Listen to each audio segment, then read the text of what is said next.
dari kata sofa. Sofa artinya orang yang hatinya lembut. Kalau orang yang punya hati yang lembut, berarti bertentangan dengan apa yang telah disebutkan dalam tema tersebut sesaat. Oke. Sufi dalam pengertian hal ini adalah orang-orang yang senantiasa mendalami ilmu ketuhanan dalam hal menyepi atau bertepik dari orang-orang banyak. Oke. Saya sudah lama tadi mendengarkan dari apa yang telah dibahas di tema ini. Saya tidak menyalahkan Pak Andi, juga tidak menyalahkan Pak Amin. Saya coba menjelaskan apa yang menjadi maksud dari Pak Amin tadi. Kita kembali ke pembahasan awal tentang Adam. Menurut pemikiran saya bahwa Adam yang dimaksud, yang digunakan oleh sekelompok orang sufi dalam menerapkan sebuah tarekatnya itu adalah Adam di sini bukan berarti Nabi Adam yang dituju adalah Nabi yang pertama itu. Tetapi Adam yang dimaksud mungkin dalam pengertian saya adalah Adam di sini adalah bentuk tidak ada. Adam juga kalau dalam bahasa Arab itu juga artinya tidak ada. Wujud manusia yang sebenarnya itu tidak ada. Sebentar. Pariumba sudah sesat pikir. Di sini ada kata jasadku Adam. Itu intinya perkataan itu, Pak. Jangan lagi memperlebar. Jasad ini disebut Adam. Titik. Ya. Maka tubuhku Adam. Dengar, Pak. Tubuhku ini Adam.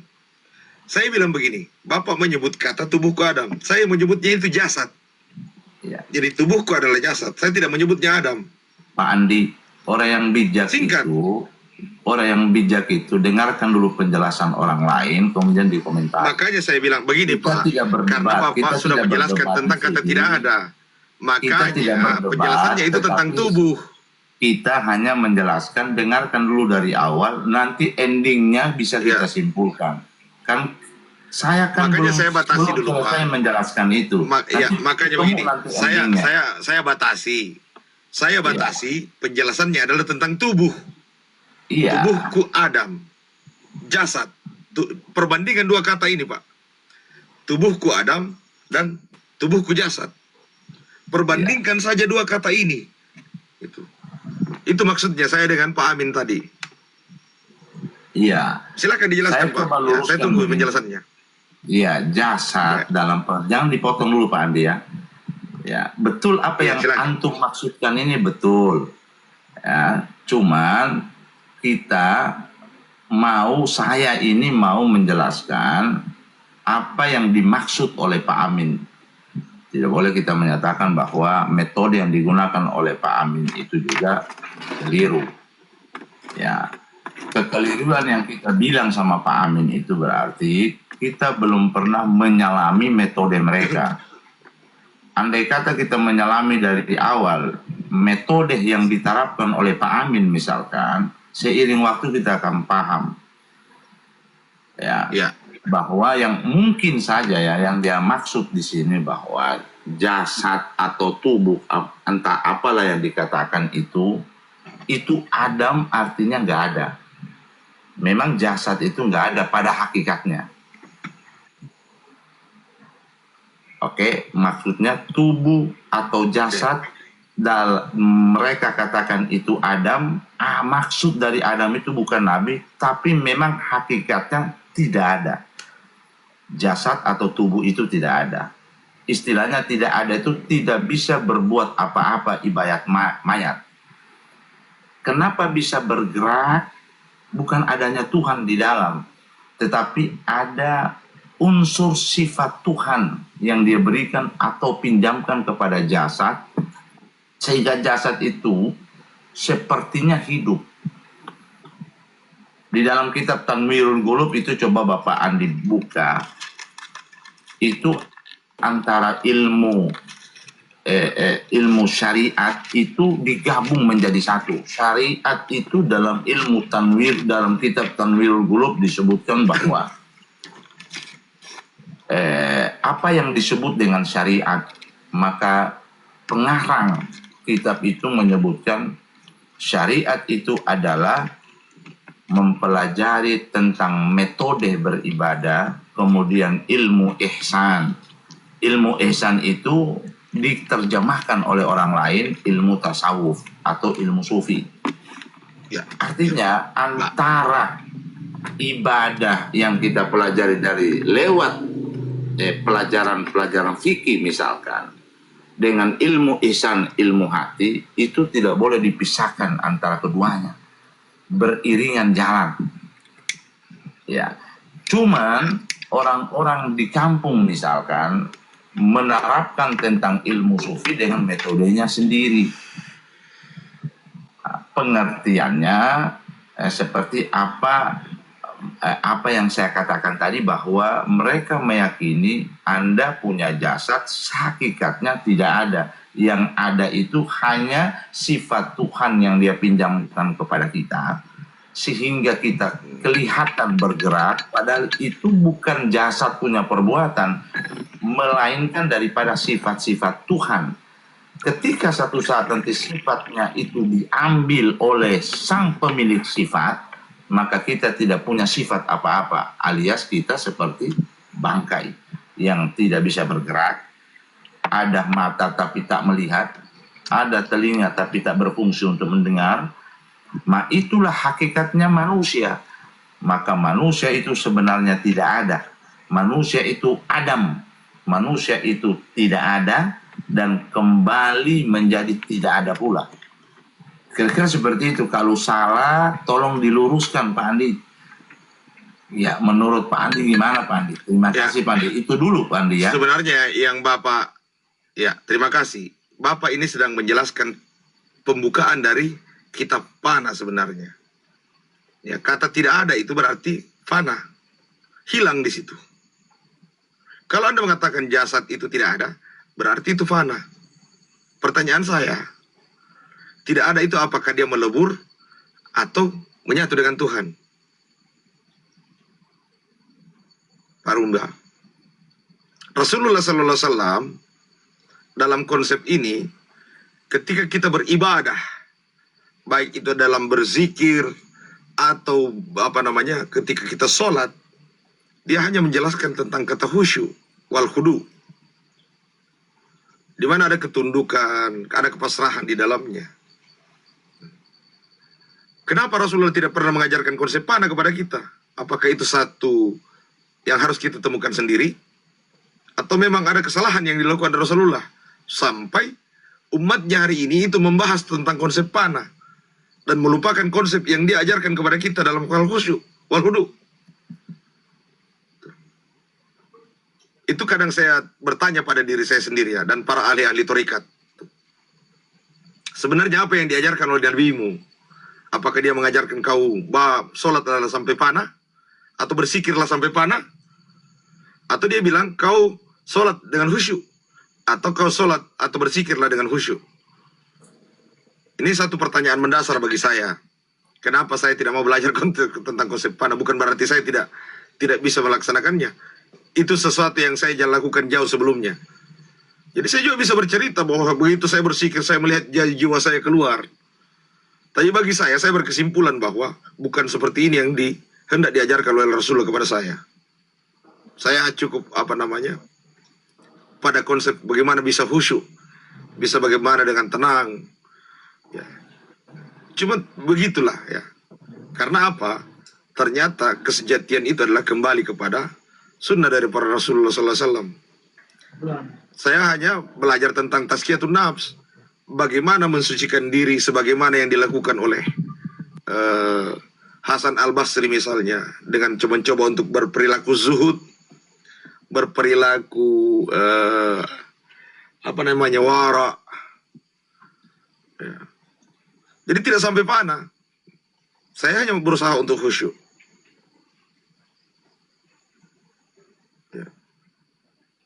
apakah dengan orang khusyuk itu lalu kemudian mereka tidak dianggap bahwa orang itu tidak sampai? Wah, insya Allah ya. Tapi Semoga mereka ini adalah orang-orang yang mengamalkan sunnah. Ya, host, mohon karena maaf saya kalau sendiri. ada Ya silakan. salah kata.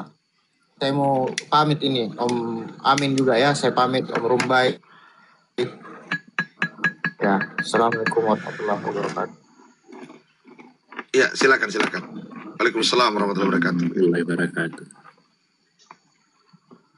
Dan praktek-praktek sampai fana ini itu membawa perpecahan dalam tubuh umat Islam.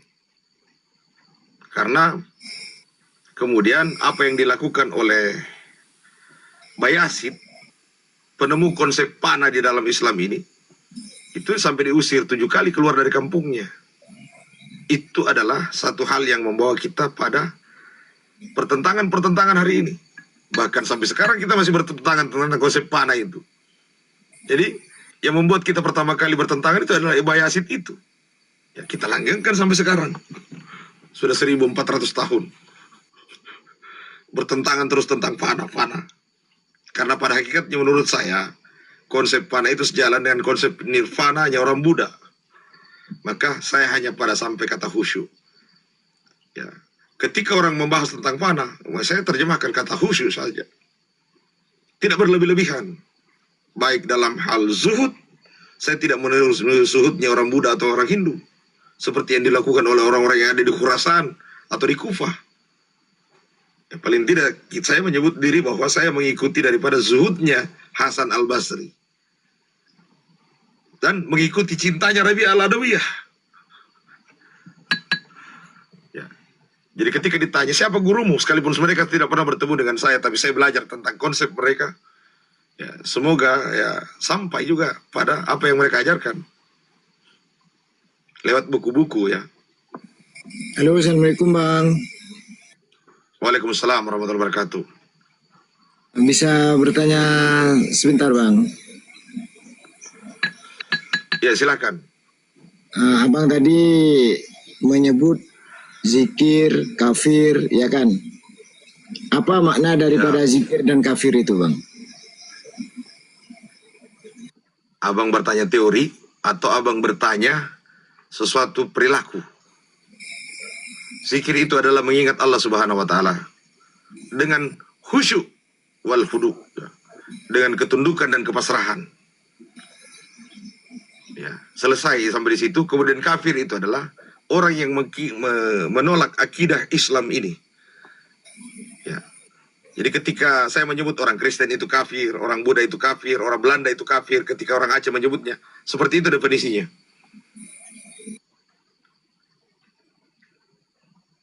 Saya lebih nyaman menyebut kata kafir karena tidak menghinakan mereka, daripada saya menyebut kata non-Islam. Kalau saya menyebut non-Islam berarti mereka itu golongan orang yang tidak selamat. Itu penghinaan. Karena kata kafir ini adalah bentuk kemuliaan bagi mereka. Kafir ini bahasa istilah agama Islam. Ya, diadopsi juga oleh agama-agama lain. Seharusnya mereka tidak menggunakan kata itu. Karena kata kafir ini adalah ajaran Islam ya. Murni ajaran Islam yang menyebut mereka itu adalah kafir. Dan itu adalah Al-Quran yang mengkafirkan mereka, bukan saya.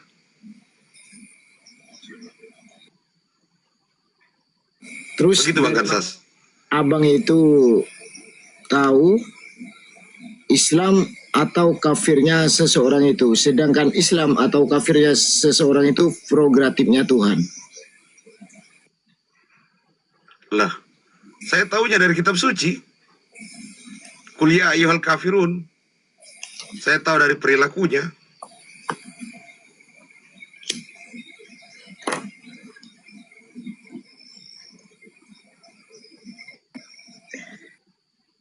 Misalnya begini. Telah kafirlah orang yang menyatakan, sebentar, Al-Quran menulis begini. Telah kafirlah orang yang menyatakan bahwa Tuhan itu satu di antara tiga.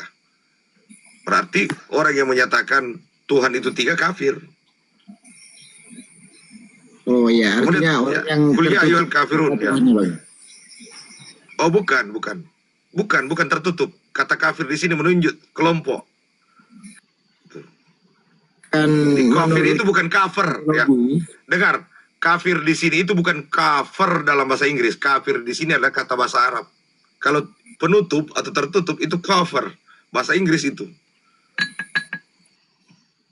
Jadi saya menyebutkan kata kafir itu merujuk kepada sesuatu teks yang ditulis di dalam Al-Quran. Contohnya, telah kafirlah orang yang menyebutkan Tuhan itu tiga, salah satu di antara tiga. Berarti mereka menabrak kaidah Al-Quran. Tuhan yang bilang, bukan saya.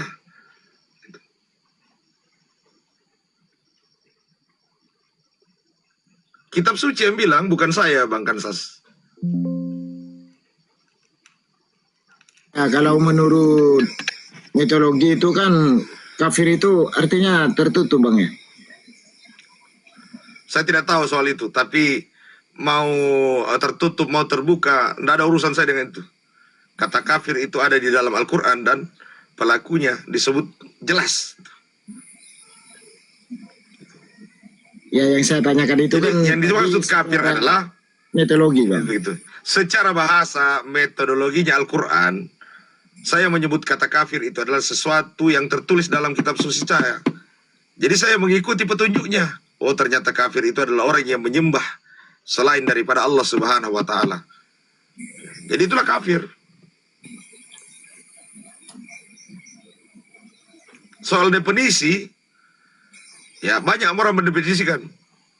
Ya, jadi kafir itu maknanya bisa juga orang yang terputus dari rahmat Allah, orang yang menolak kenabian Nabi Muhammad, orang yang berselisih tentang agamanya Muhammad.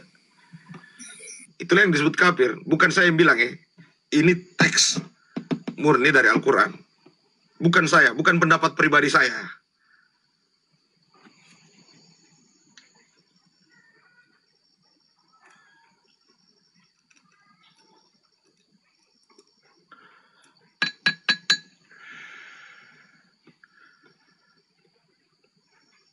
Ya. Halo, hilang suara, sepi. Bang asalnya plus. Ya, hello, Bang. Halo Bang, halo. Ya, silakan Bang. Asal kafir itu kan dari kata bahasa Arab kafaro. Artinya tertutup, Bang. Iya. Oh ya, tertutup Bang. Iya kan? Ya. Nah, sekarang Ya, maaf, Bang. jadi begini Bang. Ya, silakan Bang. Jadi telah tertutuplah orang yang mengatakan Tuhan itu satu di antara tiga. Begitu maksudnya Bang. Nah, kalau Atau, itu masuk hai akal orang-orang juga. tertutup. Ya, masuk akal juga itu Bang. Masuk akal, ya. Ya, karena artinya kafir itu kan Ya, dalam hai bahasa orang-orang tertutup. Arab itu kan Ya. asal katanya kafaro, ya artinya Ya. tertutup gitu. Jadi Kalau begitu kita Bang ya. langsung- Makanya kalau diterjemahkan ke dalam bahasa Indonesia misalnya ya ayyuhallazina kafaru ya. Hai orang-orang yang tertutup. Ya, itu masuk di akal. Kalau itu terjemahan Abang. Ya masuk di Ya, akal. bukan terjemahan Bisa saya, juga Bang. masuk Itu kantong memang aslinya bahasa artinya dalam bahasa Arab itu kan Iya asalnya dari, seharusnya makanya Bang. bukan dari Makanya saya gitu. perjuangkan itu Bang. Makanya begitu perjuangkan itu supaya semua ahli-ahli tafsir di dunia ini menulis itu. Ya. Tidak Terus- tulis begini, kuliah ayyuhal kafir, hai orang-orang kafir. Bilang tulis aja di situ, hai orang-orang yang tertutup. Perjuangkan itu. Karena saya juga bisa salah tafsir. Karena ya Bang. Perjuangkan.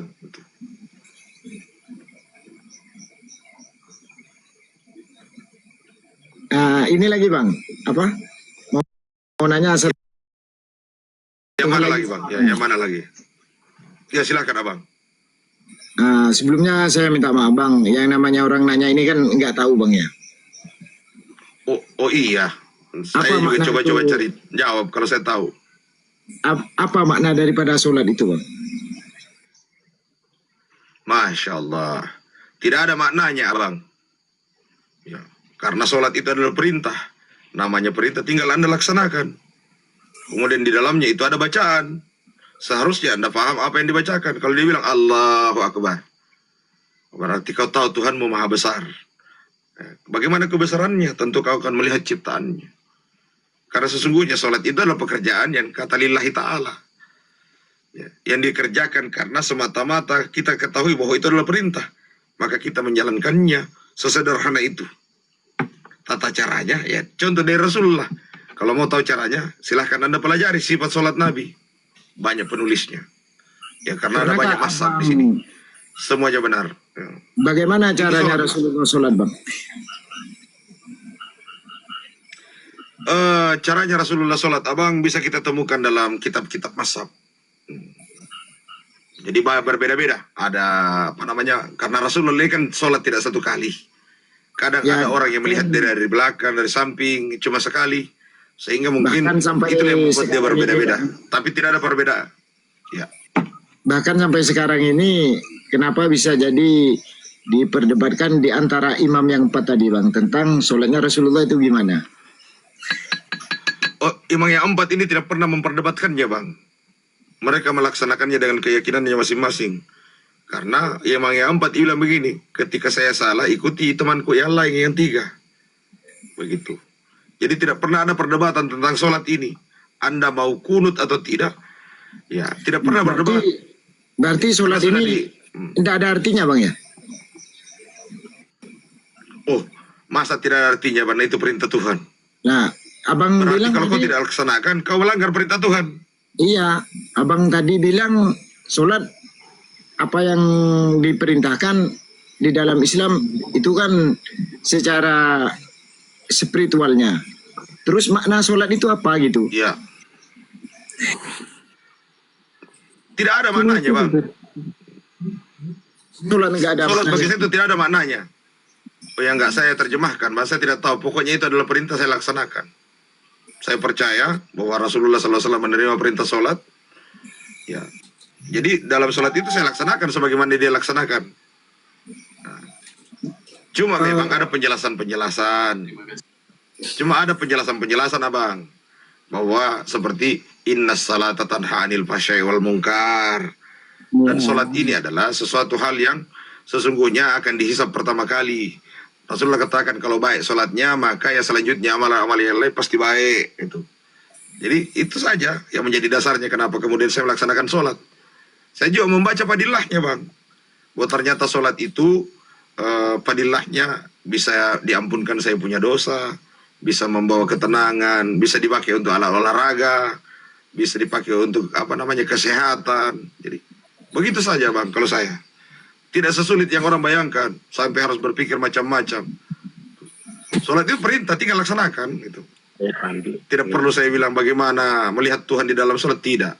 Yang pasti ketika saya sholat dan mengucapkan kalimat Sami Allahu liman hamidah, saya menganggap bahwa oh, Allah sedang melihat kepada siapa yang memujinya, maka saya puji dia. Kemudian siapa lagi, Bang? Subhana rabbil a'la wa bihamdi. Maka oh, Tuhanku itu maha tinggi. Ya, maka saya akan tinggikan dia. Subhanallah. Wa bihamdi. Oh, Tuhanku itu maha agung. Maka saya akan agungkan dia. Ketika saya tahiyat mengatakan, sungguhnya kehormatan, kemuliaan itu hanya milik Allah. Ya. Maka ketika dikatakan, salam dan rahmat kepadamu wahai ya Rasulullah.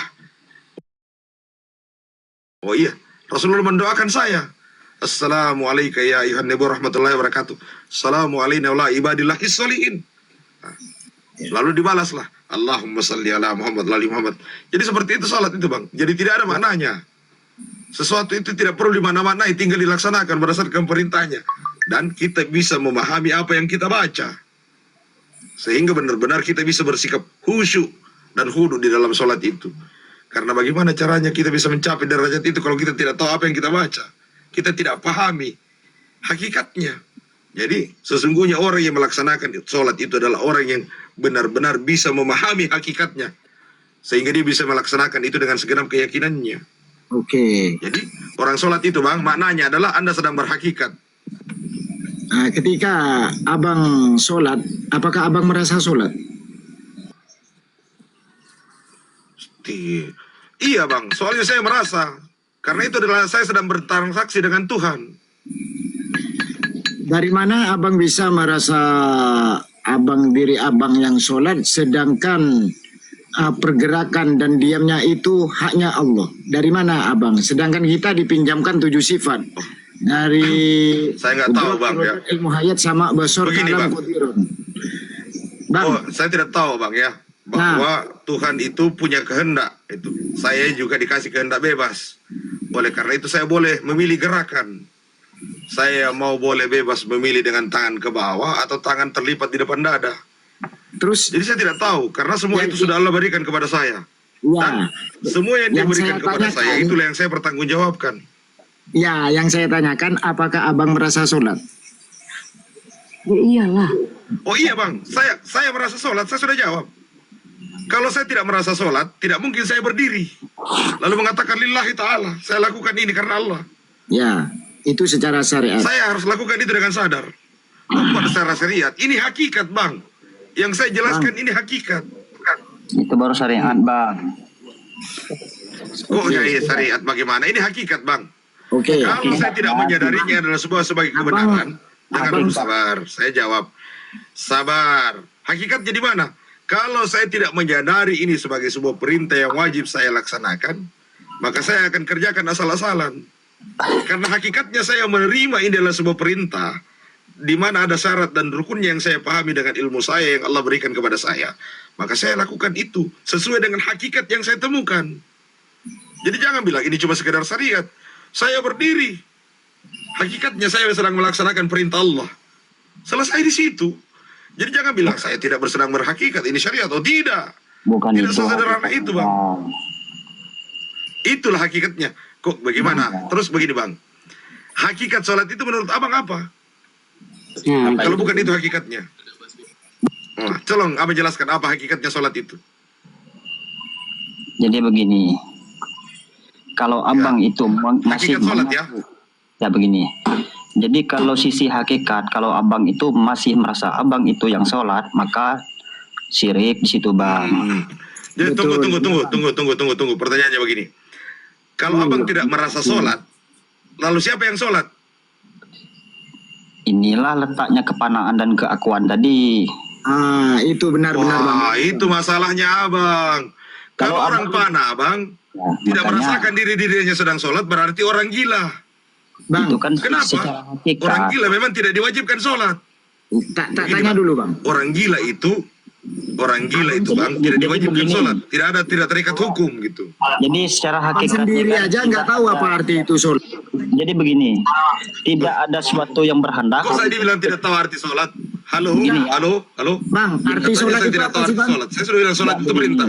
Perintah. Bukan perintah bang. Jadi Kalau secara perintah- hakikatnya begini ya. Perintah. Tunggu dulu, Bang. coba Jadi, satu waktu ngomong secara- supaya kita bisa paham. Jadi secara hakikatnya tidak ada sesuatu yang berhendak kecuali Allah itu kan. Jadi Satu waktu ngomong secara- supaya kita bisa paham. Jadi secara hakikatnya tidak ada sesuatu yang berhendak kecuali Allah itu kan. Jadi Satu waktu ngomong secara- supaya kita bisa paham. Jadi secara hakikatnya tidak ada sesuatu yang berhendak kecuali Allah itu kan. Si hakikat atau Begini, pandang dari tunggu. sisi syariat? Tunggu dulu, hidangan. Oh iya, hidangan. Kau jawab pertanyaan Pak Rahman ini ya. Jadi, saat kamu mengucapkan kata ihdinas siratal mustaqim, karena Anda yang sholat berarti Allah yang tersesat. Ya, Bukan begitu maksud saya. pula. Pandang dari sisi mana? Itu pertanyaannya. Kalau Ini tadi katanya Allah yang sholat. Allah yang sholat. Begini, katanya Allah yang sholat. Ya, Jadi katakan ihdinas siratal mustaqim, berarti yang tersesat itu Allahnya. Allah yang nah sholat. itu. Bukan begitu pula maknanya. Kalau di sisi hakikat ini Maknanya bagaimana? beda Oh, lagi. tidak ada, jangan maknakan hakikat. Begini, saya ini orang yang paling berhakikat sedunia. Karena saya tahu kenapa saya melaksanakan sholat. Bahwa itu adalah perintah, ada syarat rukunnya, ada wajib, ada sunnahnya. Hakikatnya adalah saya laksanakan itu. Iya. Berdiri dengan penuh kesungguhan. Karena Nah, saya Bang. tahu ini adalah perintah Tuhanku. Bang, Di mana maaf ya, Bang. hakikatnya, Bang? Baru masuk Sebenarnya saya minta ranah syariat itu, Bang. Baru masuk ranah Kalau aturan. abang mengaku Abang yang Terus tersesat. sekarang hakikatnya Dengar. apa? Abang yang sesat ya. Gimana? Abang yang sesat. Kenapa tersesatnya, Abang? Allah saja, Abang, yang tersesat. Jadi ketika abang sholat, Allah yang sholat. Ihdinas siratal mustaqim. Berarti Allah yang tersesat. Bukan begitu pula maknanya, Bang. Coba Bang, Bagaimana pula penjelasannya? dengarkan dulu. Jelaskanlah. Diterangin yang mana? Jelaskan dulu kalau begitu. Yang mana? Mau ngajari ini kucing berenang? kita ini kan Silakan. kita ini kan hamba, ya. Hamba gimana? Hamba Allah ya kan. Saya jelas hamba, Bang. Iya. Hambaan saya jelas. Allahumma anta rabbi la ilaha illa anta. Tuh. Itu sih Iya. istighfar. Berarti saya dihamba. Ya. Dia Tuhan. Jadi secara hakikat hamba itu siapa lagi? Kalau abang tahu. Hakikat hamba ya saya lah. Dari ujung rambut sampai ujung kaki yang punya roh, yang punya jiwa, yang punya jasad itu hamba. Saya ini hamba. Halo, Oke. ini yang kau lihat sekarang ini hamba. Hamba Satu Allah. pertanyaan dari abang. Semua alam dan isinya ini punya Allah. Sekarang saya tanya, Iya benar bang. dari Ini semua rambut ini punya Allah ini, punya Allah. dari rambut sampai Ya, ujung dari kaki. rambut sampai ujung. Ya. Dengar dulu bang, saya ngomong bang, jangan ceplos. Dari ujung rambut sampai ujung kaki, yang mana yang punya abang dan yang mana yang punya Tuhan? Kau ini narasimu menyesatkan ini.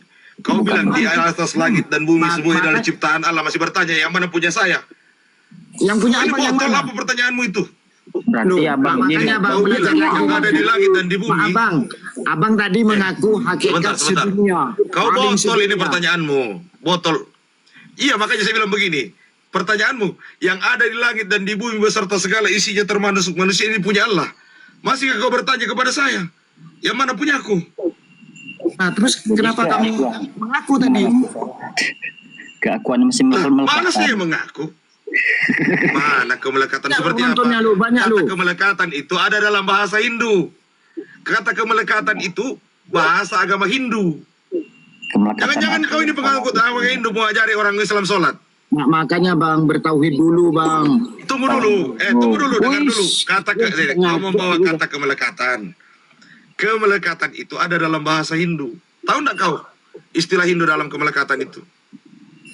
Bang, Kemelekatan keakuan nih bang. Keakuan abang, saya tanya arti sholat aja Bukan tidak sholat, tahu. Tuhan.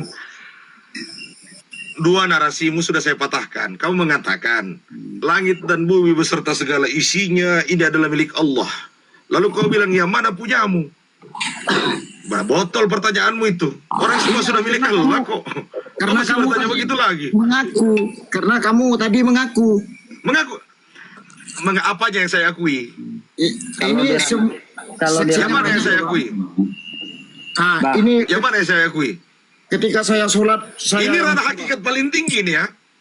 Ini orang yang bermakrifat menjawab ini itu. Jadi sebenarnya levelmu itu kau harus belajar sama saya gitu. Oke, saya Kalau belajar pertanyaanmu sama abang. secetek itu, gitu. Baik, saya belajar sama Oke. abang. Apa arti itu sholat? Oke baik. Saya bilang sholat itu adalah perintah. Bang, Dia saya perintahkan. tanya artinya sholat. Hmm. Itu yang diwajibkan perintah. Sholat Yang saya tanya itu artinya sholat apa? Itu apa? Sekarang Inna sholat abang saya tanya. Bukan situ bang. Sekarang saya abang tanya. Abang berapa kali sholat? Kok mau maksa ini entah? 5 kali bang. 5 Ditambah kali. dengan sholat-sholat sunnah kadang kalau saya hitung-hitung. Berarti 5 kamu yang mau berhubungan. rakaat kadang sampai 40 rakaat sehari semalam. Berarti abang yang mau berhubungan Kalau saya sama hitung-hitung, Tuhan ya, itu ya. 5 kali ya? Sedangkan sholat itu bang, Berhubungan apa, Bu? hakikat Saya tidak sejatinya mungkin sholat berhubungan itu seks bang, dengan Tuhan, Bang. berhubungan bang. Bang. Abang punya pengertian berhubungan apa ini? Berhubungan badan. Maknanya sholat itu hubungan bang. Jadi abang yang mau berhubungan sama Tuhan nunggu sholat. Saya tanya dulu. Berhubungan Jangan badan begitu. maksudmu dengan Tuhan? Perintahnya yang dijalankan. Bagaimana sholat kau bilang itu. saya berhubungan dengan Tuhan? Saya sudah Coba. menjalankan perintah. Sholat itu adalah perintah. Makanya perintah Allah itu cuma satu hubungan. Perintah itu saya sudah laksanakan. Maksa pula dia. Abang Saya abang bilang merasa sholat nggak? itu adalah perintah Allah. Abang merasa sholat nggak? Ya sholat Saya lah. melaksanakan sholat karena perintah. Sholat lah. Oke. Abang mengakui ada nggak? Siapa? Mengakui apa? Abang mengakui abang Mengakui ada apa? ini mengakui nggak? Oh iya, tanya aja penonton. Saya ada nggak di dalam layar itu? Ada. Ya. 1100% ada. Ini kan umumnya secara hakikat, ya kan? Kok hakikat lagi? Iya. Inilah hakikatnya saya ada di dalam HP-mu. Iya, betul. Kau Abang lihat saya enggak? Itulah hakikatnya. mengakui abang adanya itu sudah Kau- bisa, bang. Kau enggak. Saya tanya 109 juta di atas. Hakikatnya saya ada di dalam HP Anda, silakan tulis 1. Ini saya sudah berhakikat ini loh.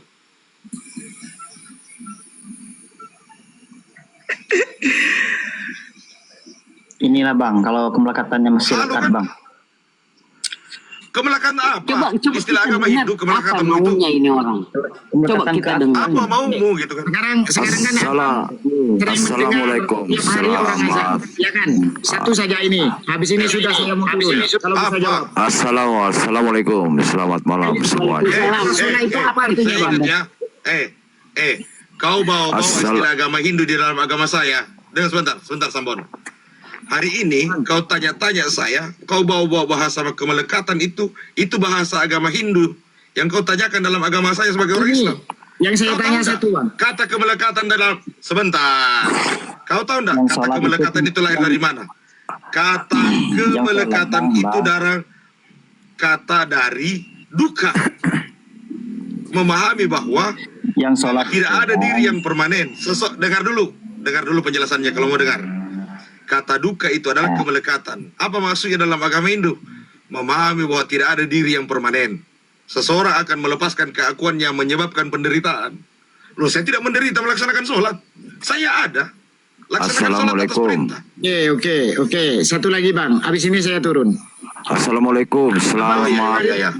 Selamat dini hari semua Waalaikumsalam. saudara-saudaraku. Salam satu jiwa. Ya, Hayya ala sholat itu apa artinya, Bang? Salam satu jiwa.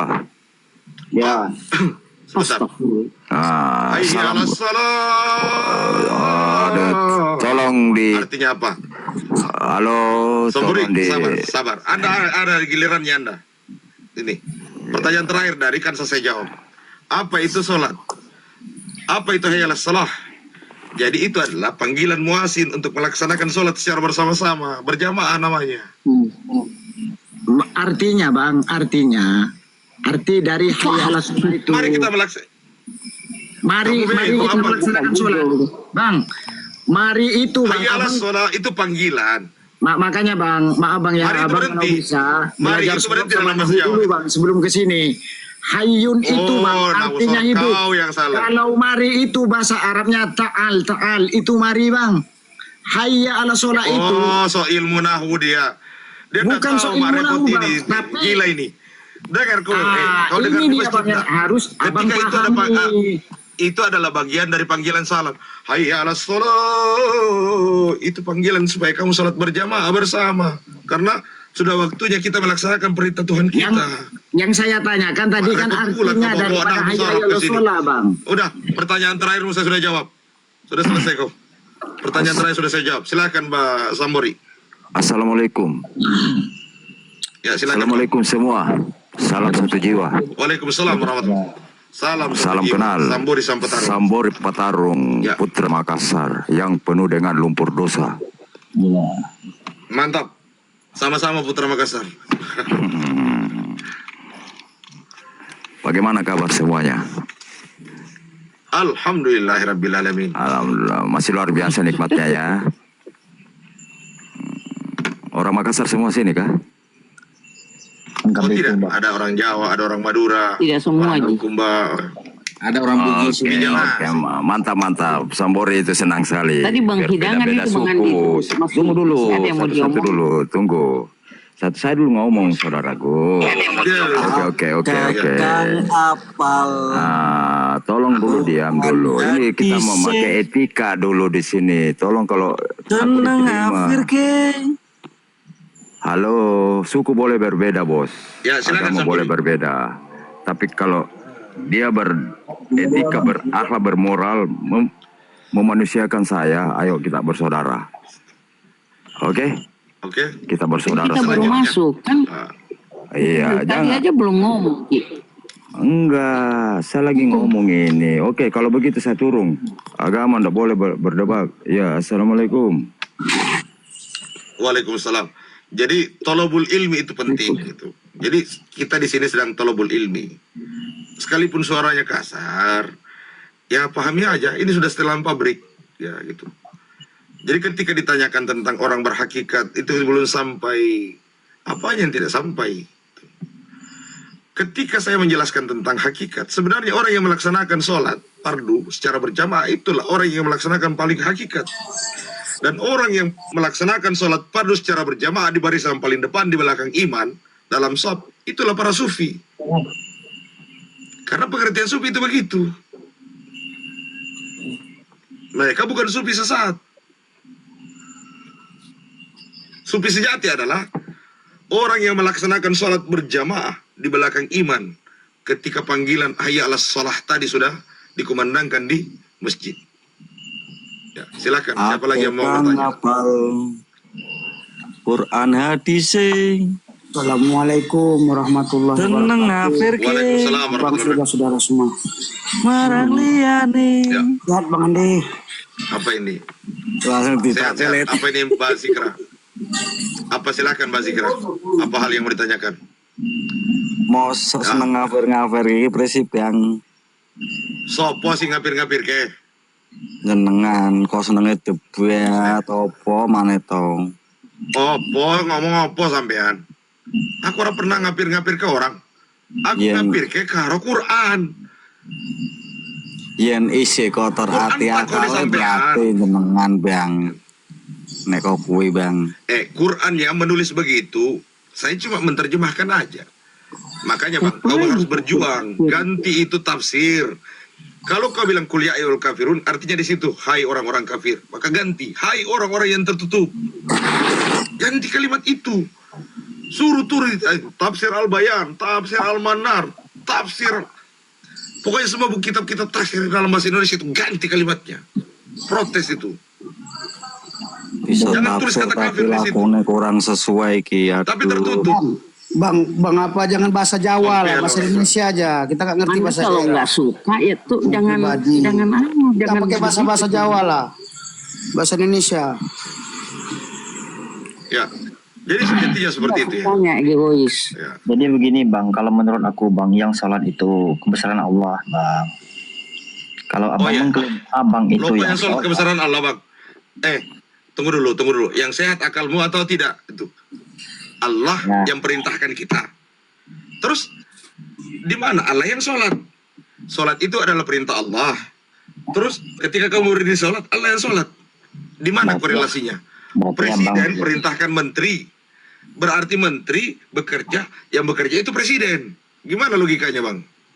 Nah, itu inilah kalau beragama hanya dengan logika. Allah presiden perintahkan bupati. Jadi abang Bupati itu, bangun proyek, berarti bupati presiden yang harus kerja sendiri gitu. jadi abang sadar dah, abang tuh wujud dari kebesaran Allah. Kamu sadar ini. Abang Yang wujudkan. menyembah Wujud itu dari Allah, kebesaran yang Allah. menyembah itu hamba, yang disembah itu Allah. Kan udah jelas tuh Bang Andi bilang itu. Nah, apa Memang ditukar-tukar lagi? Sebenarnya dia Ketika maunya apa? Dia Coba udah kita dilaksanakannya sholat Bang Andi, dirasakannya. sebenarnya dia Allah yang maksudkannya sholat, hati-hatilah itu. kok dari tadi ngotot begitu, apa sebenarnya dia maunya? Coba Bang, Bang apa Andi itu udah maunya? jelas itu ngomong itu maksudnya. Yang sholat itu hambanya, kehambaannya. Yang disembahnya apa? Ya Tuhannya Allah. Memang benar, cuma belum masuk ke hakikat. Jadi kalau kajian kamu kayak gitu, Ranah hati-hati gimana? kamu pemahamannya. Kalau Bang Andi ini udah jelas di syariat ini, nyata, jangan pening-pening dibuatnya itu. Tapi dia pun nggak bisa juga angku-angku kali.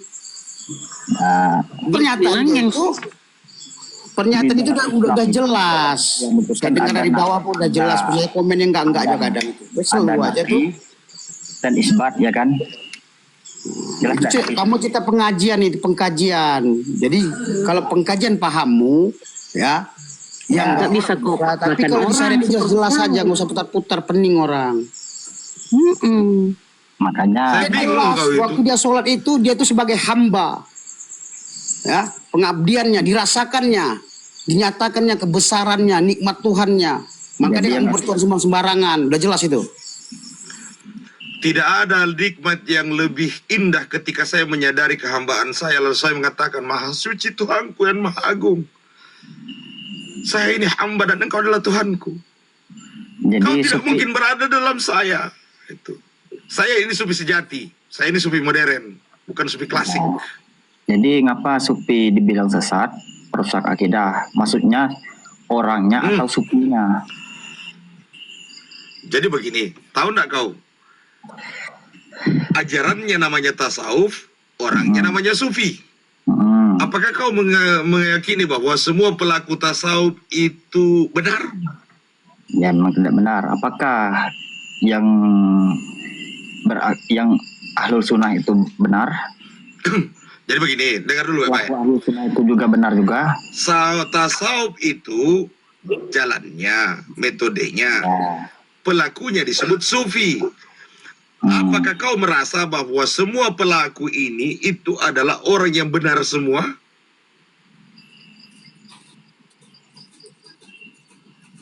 Assalamualaikum. Tidak kan? Tidak.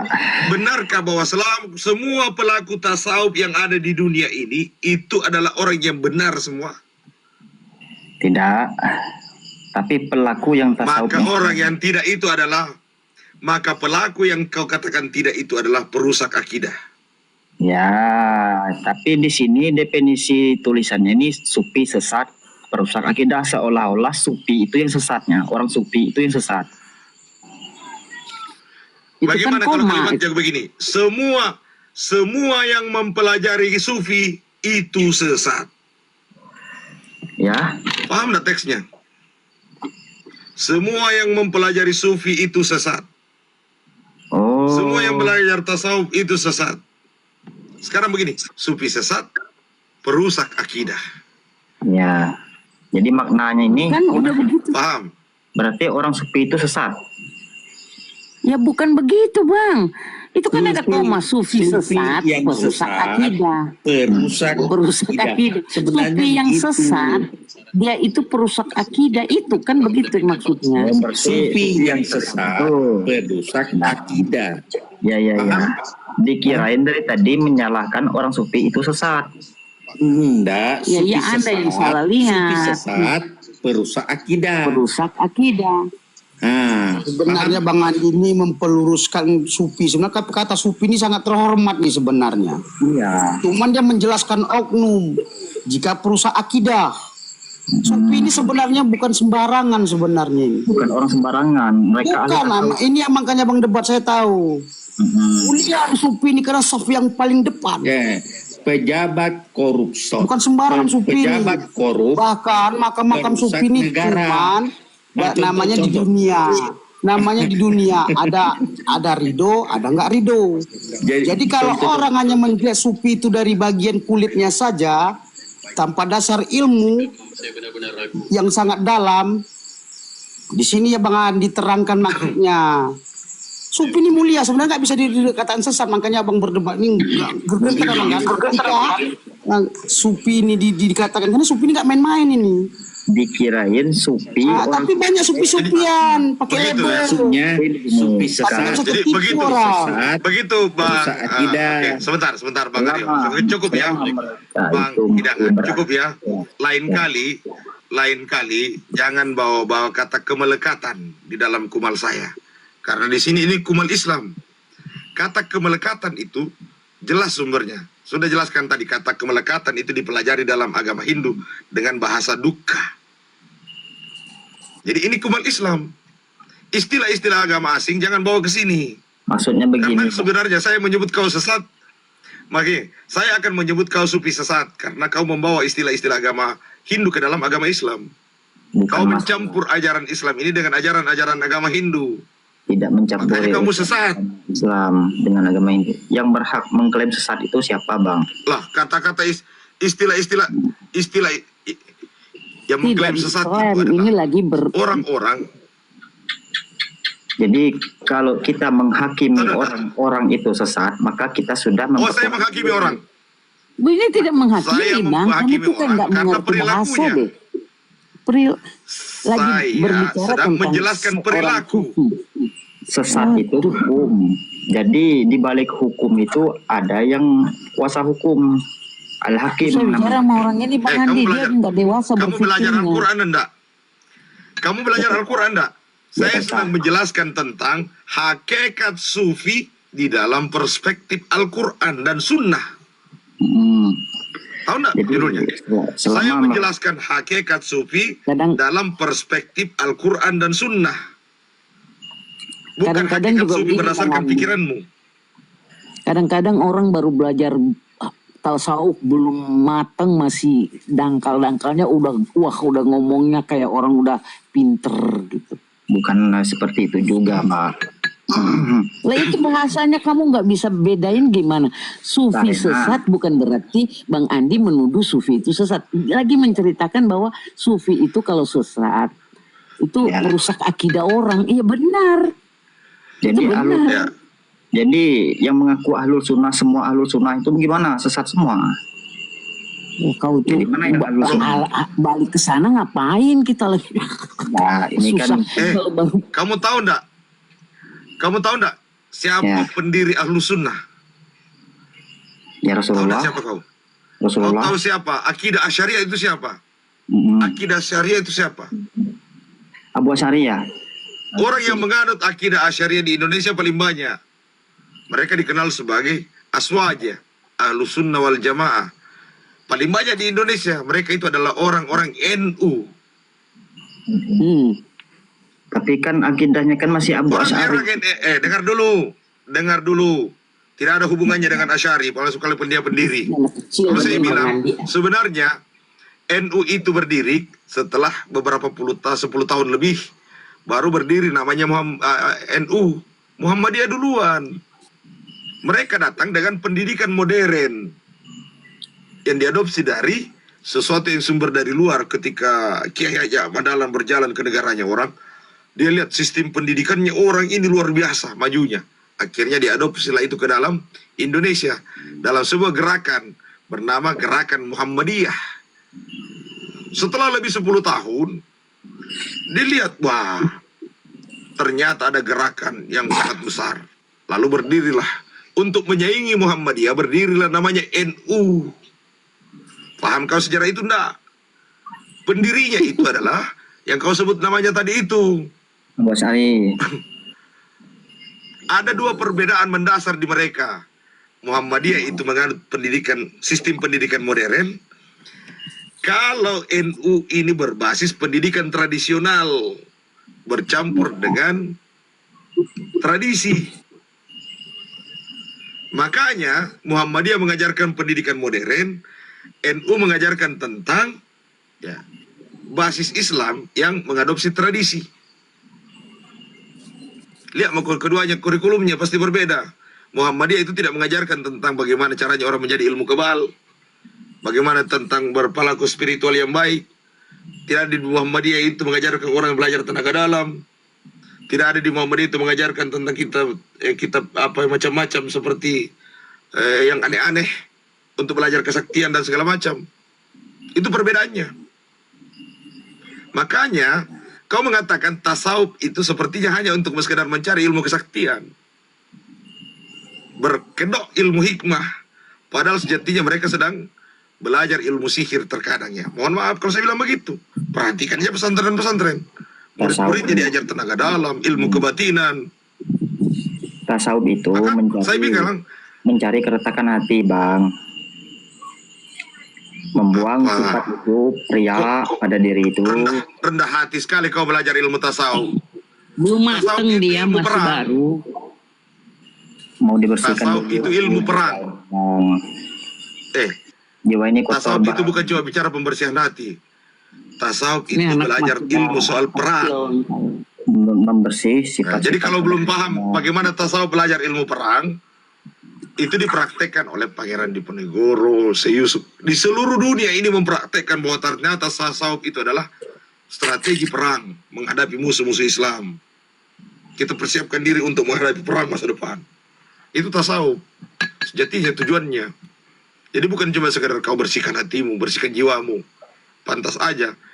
Kutanya kau tahu ndak Buya Hamka, Haji Abdul Malik Karnu Irim Amrullah, penulis tafsir Al-Bayan. Kenal nggak? Punya Barat pernah baca tulisannya ndak? Kalau ndak saya kasih tahu. Nggak tahu. Apa yang dia tulis dalam kitabnya? Oke, kau ndak tahu. Ya. Dia bilang begini, sesungguhnya tuan-tuan yang mulia, ketika dia menerima Doktor Gerasa Andus Kausa, maka saya bilang begini, sufi sesat ini adalah, di negeri kami dia bilang begini, sebelum saya ingat Haji Abdul Malik Karya Amrullah Hamka, dia bilang tuan-tuan di negeri tuan ini sudah maju. Kami di kampung kami ini ketinggalan zaman. Karena di sana di kampung kami ini masih membahas mati sebelum mati.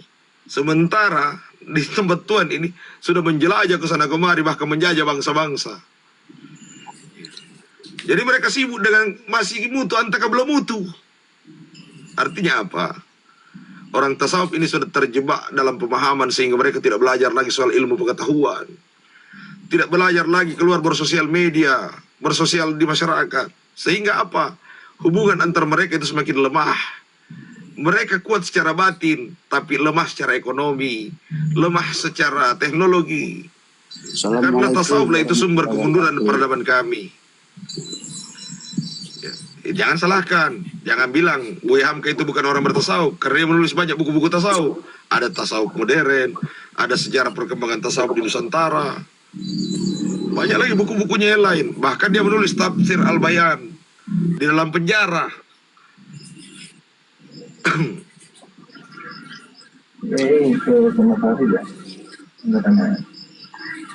Jadi Bang Andi mau tanya Bang Andi, karena ini orang Ya, kan silakan Bang Aryo. ya, orang ini kan terlalu kecil kali juga, dangkal juga. Tasawuf itu ilmu perang.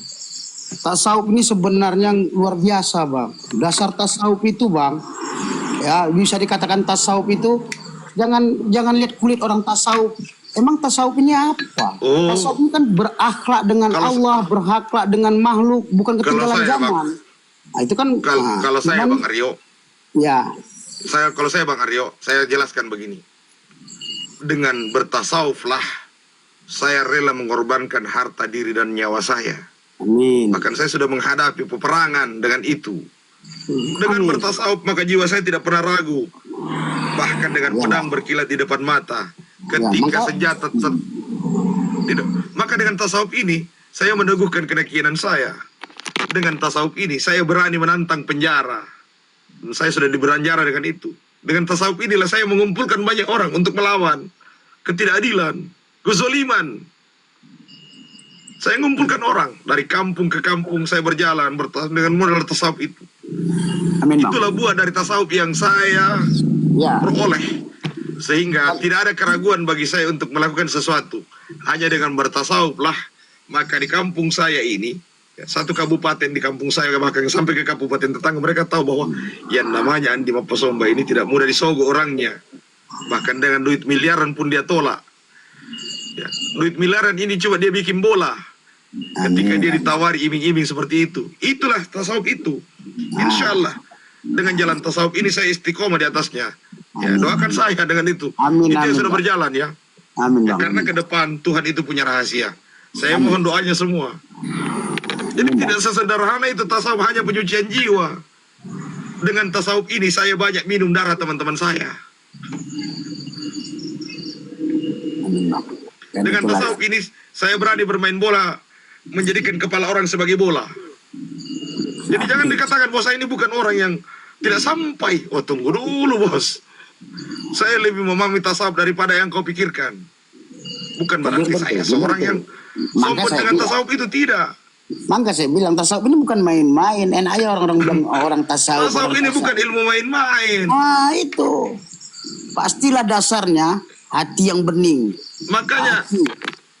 masih bicara tasawuf, masih belajar tanya sholat sama saya. Belajar tasawuf Tapi nggak tanya apa-apa lah Bang. Tuhan di mana. Namanya orang bertanya Orang yang sholat belajar itu kan. tasawuf itu, Amin. Biar abang pun orang jangan belajar terjebak. tasawuf itu sudah tidak bertanya lagi tentang Tuhan di mana Tuhan. Karena sesungguhnya orang yang bertasawuf itu sudah bersyahadat. Dia tidak pertanyakan lagi di mana syahadatmu.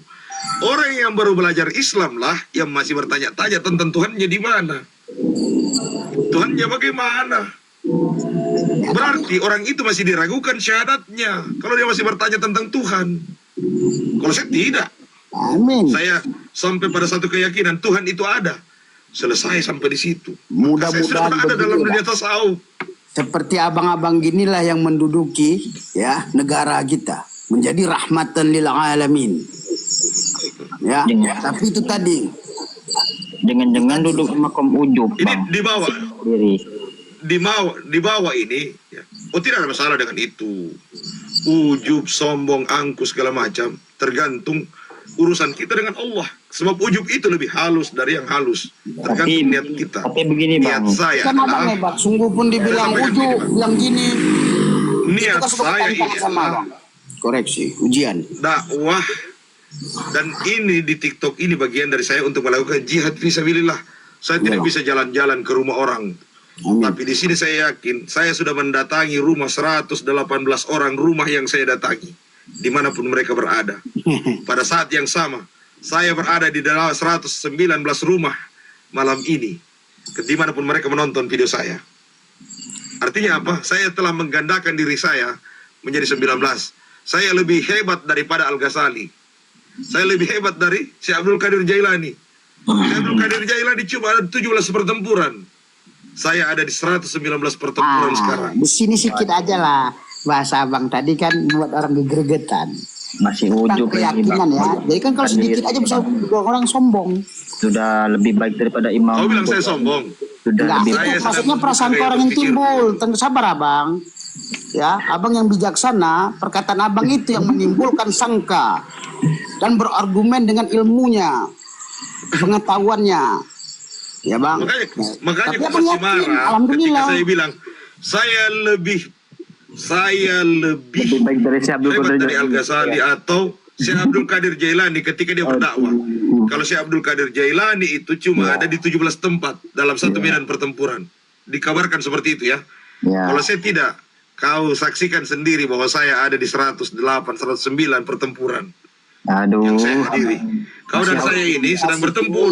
Yang sepantas. Dalam apa? yang Qasawatul ngomong itu, fikri. Kami Ngomongnya ketika bilang abang yang melontarkan kata-kata itu, itu kan udah mulai apa? Tapi ketika saya yang mengatakan itu, di sini ngomong tadi tasawuf. sedikit aja halus saja. Tapi ya namanya abang semangat, alhamdulillah sih. Ma kuasa Allah, ya kata abang, dengan semangat dan yakin abang, cuman hati-hati. Sangat halus bang dalam tasawuf ini bang, sangat halus. Ya, sangat halus bang. Makanya saya bilang begini, saya ini pejalan tasawuf modern. Jadi begini bang. Nah, sekarang itu kita sudah berada di Gen Z. Kalau saya memandang Kalau abang masih itu belajar, kita belajar bang. masih haus pujian abang ini. Ya. Oh iya dong. Saya lagi, masalahnya begini bang, saya sedang bertransaksi dengan Tuhan. Ya, haus Saya pujian lagi ya. jual beli dengan Tuhan ini. Ya, makanya haus begini, pujian. saya haus pujian Tuhan. Tahu nggak? Tuhan ini sedang puji-puji saya. Haus pujian Di makhluk. mana ada satu tempat kita sedang membesarkan Tuhan, Abang maka ini Allah pun memujinya. Dan ingat, malam ini dimanapun kalian berada saudaraku, yakin saja bahwa kita sedang membahas tentang kebesaran Tuhan. Dan Tuhan membangga-banggakan kita di hadapan para malaikatnya. Tuhan bilang begini, lihatlah hambaku itu, yang kalian tuduh akan membuat kerusakan di muka bumi dan menumpahkan darah. Ternyata mereka satu kumal yang sama, sedang membicarakan tentang kebesaranku. Kalian para malaikat, lihat itu. Nah, lihat itu hambaku.